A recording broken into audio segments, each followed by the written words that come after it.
Ces derniers jours, Bitcoin est redevenu un des sujets à la mode. J'ai donc décidé de lire un livre à ce sujet et de le partager avec vous. Lorsque je faisais des recherches, l'un des livres les plus cités était Internet of Money, écrit par Andreas Antonopoulos. J'ai donc décidé de lire ce livre. Honnêtement, après avoir lu ce livre, je suis tout simplement tombée amoureuse des opportunités que cette technologie va apporter, en particulier dans le domaine de la finance. Je dois également admettre qu'Andreas est l'une des personnes les plus compétentes que j'ai rencontrées, pas seulement dans le domaine du Bitcoin, mais aussi en économie et en finance. Certains d'entre vous ont peut-être déjà investi dans Bitcoin ou ont entendu dire que son prix est très élevé un jour et très bas le lendemain. L'auteur dit que vous devriez ignorer le prix, ignorer Bitcoin en tant qu'argent et comprendre la technologie du Bitcoin. Si nous gâchons l'argent, nous n'aurons qu'à en construire un autre. L'auteur pense également que c'est une idée terrible de considérer Bitcoin comme un investissement en raison de sa nature hautement spéculative et volatile.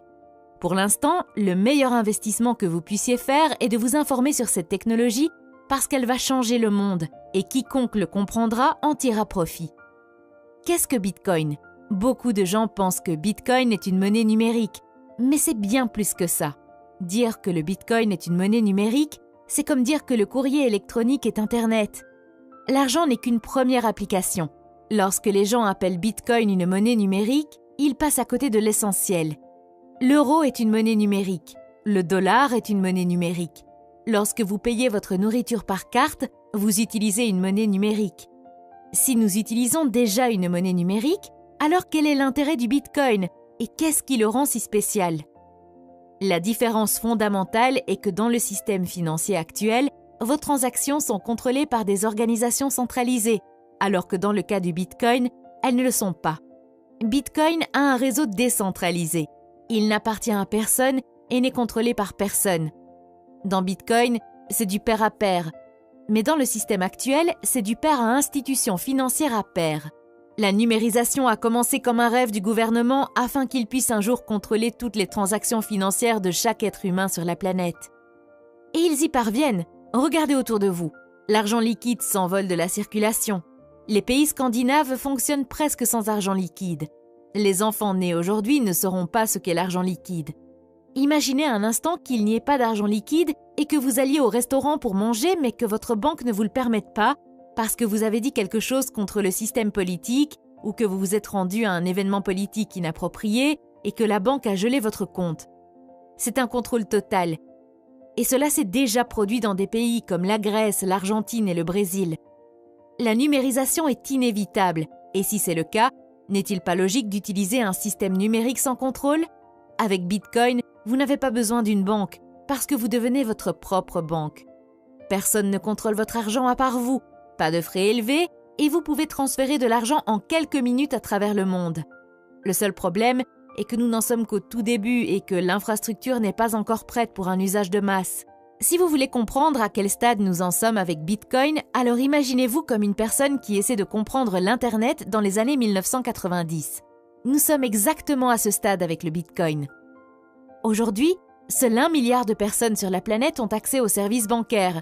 Les 6,5 milliards restants n'ont pas de compte bancaire ou de lien avec une banque. Bitcoin vise à connecter ces 6,5 milliards au monde de la finance. Pouvez-vous imaginer ce qui se passe lorsque vous connectez 6,5 milliards de personnes à une économie mondiale sans aucune barrière ? C'est vraiment révolutionnaire. Aujourd'hui, de nombreuses personnes travaillent dans différents pays et envoient de l'argent chez elles pour subvenir aux besoins de leur famille. Les sociétés de transfert de fonds telles que Western Union facturent des frais élevés. Imaginez ce qui se passe lorsqu'un des immigrants découvre qu'il peut faire la même chose avec Bitcoin, non pas pour une commission de 30%, ni de 10%, ni de 5%, mais pour 5 centimes. Pas un pourcentage, un tarif fixe. Si vous envisagez de créer une entreprise dans un environnement international, l'un des principaux obstacles à la création d'une entreprise internationale est de recevoir des paiements. Internet nous a permis de créer des produits numériques et de les vendre dans le monde entier. Mais comment sommes-nous payés ? Bitcoin résout cette question. Il nous permet de recevoir des paiements de n'importe où dans le monde. Aujourd'hui, nous avons des sociétés telles que Stripe qui perçoivent des frais pour pouvoir recevoir des paiements Mais avec Bitcoin, vous n'avez pas besoin d'une telle société. Tous les 30 ou 40 ans au moins, les choses qui se sont installées doivent être perturbées. Parce qu'en s'installant, le pouvoir s'accumule, il devient centralisé. Et avec un pouvoir centralisé, la corruption se produit. Aujourd'hui, la géopolitique affecte sérieusement la finance car la combinaison de l'État et de l'argent produit des résultats toxiques et crée des prisons financières. En fin de compte, ce sont les simples citoyens qui souffrent dans ces prisons. L'architecture de Bitcoin nous donne une nouvelle façon d'organiser le monde, exactement de la même manière qu'Internet a aplati l'accès à la communication. De nos jours, vous pouvez voir beaucoup de nouvelles disant que Bitcoin est utilisé par des terroristes, des trafiquants de drogue, des pédophiles et des criminels. Si vous regardez l'histoire, vous verrez qu'au début des années 90, on disait la même chose d'Internet. La plupart des premières inventions et technologies sont d'abord utilisées par des criminels. Et la raison en est que les criminels opèrent dans un environnement très risqué et qu'ils sont prêts à essayer toutes les technologies possibles pour survivre. Pour eux, le risque d'essayer une nouvelle technologie n'est rien comparé à leurs activités criminelles. Et les industries qui n'aiment pas les nouvelles inventions utilisent ce fait pour effrayer les gens et les empêcher de les utiliser. Pensez-vous que tout le monde était heureux lorsque l'électricité a été inventée? Ils ont dit que c'était dangereux, que ça allait brûler votre maison. Ils ont dit que seules des personnes étranges l'utiliseraient. Quand la voiture a été inventée, ils ont dit que c'était une machine dégoûtante, sale et bruyante. Ils ont dit qu'elle était inférieure aux chevaux et qu'elle ne pourrait pas aller n'importe où, contrairement aux chevaux. Ils ont parlé de la façon dont les voitures tombaient en panne, de la façon dont elles tuaient leurs occupants. Maintenant, Bitcoin menace la plus grande industrie du monde, et c'est la finance. Bien sûr, ils vont s'y opposer. Ils vont utiliser les tactiques les plus courantes et les plus efficaces, comme la peur et les médias. Quand vous lancez une technologie révolutionnaire au milieu des organisations les plus puissantes de la planète, elles n'aiment pas ça. Ils vous diront que nous craignons que les criminels utilisent Bitcoin, mais la vérité est qu'ils sont bien plus terrifiés que nous de l'utiliser. Ils disent que Bitcoin n'est pas sûr. En matière de sécurité informatique, il existe un terme amusant appelé pot de miel, honeypot en anglais. Un pot de miel est un système conçu pour attirer les pirates informatiques. La plupart des sociétés informatiques, comme Google et Apple, utilisent cette tactique. Par exemple, lorsqu'elles construisent une nouvelle application, elles annoncent une grosse récompense pour quiconque peut la pirater. Quel plus grand pot de miel pourriez-vous avoir qu'un réseau financier qui a 6 milliards de dollars sur lui?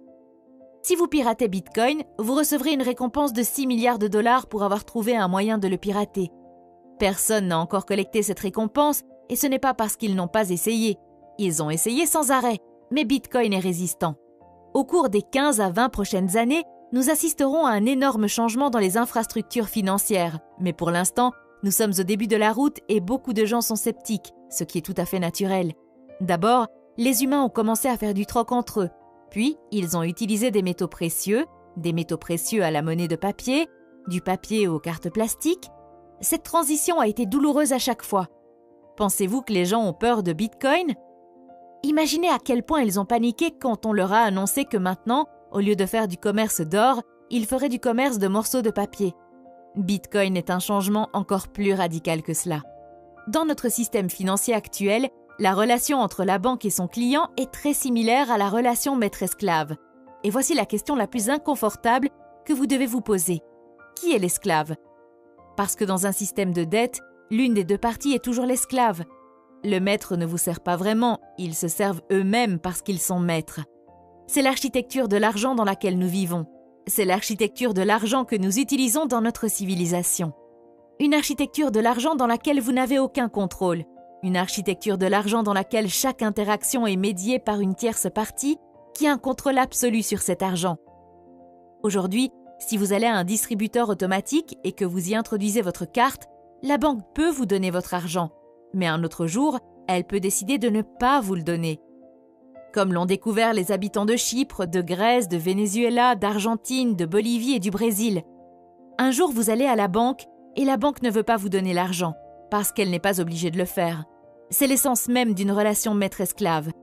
Bitcoin est fondamentalement différent parce que dans Bitcoin, vous ne devez rien à personne et personne ne vous doit rien. Ce n'est pas un système basé sur la dette, c'est un système basé sur la propriété absolue. En ce moment, vous pourriez penser que je déteste les banquiers et les personnes qui travaillent dans les banques. Ce n'est pas vrai. J'ai travaillé avec beaucoup de banquiers. Ce sont des gens bien, Ils essaient de nourrir leur famille, de payer leur hypothèque, de garder un emploi stable. Cela n'a rien à voir avec le fait que les gens soient mauvais. Cela a à voir avec le fait que ces institutions, par leur forme, par leur architecture, produisent des résultats qui ne sont pas bons. Elles produisent des résultats qui ne sont pas égalitaires. Elles produisent des résultats qui sont restrictifs. Elles commencent à exprimer le nativisme, le nationalisme, le tribalisme, la structure des classes, et toutes ces choses font du monde un endroit plus petit. Si vous regardez ce qu'est réellement l'argent, vous verrez que l'argent n'est qu'une forme de communication. C'est juste une langue. L'argent lui-même n'a aucune valeur. La vraie valeur est votre temps et votre travail. L'argent n'est qu'un langage que vous utilisez pour traduire vos vraies valeurs dans un langage commun. Si l'argent est un langage, ne serait-il pas préférable d'utiliser un langage qui n'est contrôlé par personne ? Ne serait-il pas préférable d'utiliser une langue qui n'est pas limitée par les frontières, la religion, la race et les politiciens ?